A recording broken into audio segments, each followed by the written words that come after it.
Just getting it away from the bearing.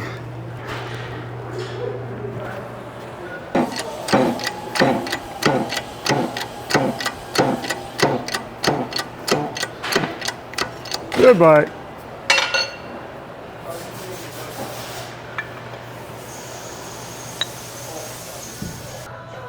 Okay, there's no real point in taking these bearings off because it's all going to get replaced anyways. That thing just snapped clean off. Wait, there's nothing like this. That snapped clean off right at that line. That's a big dish.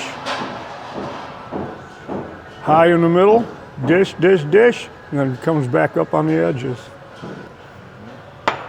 Let's just weld it on. Well, that's that.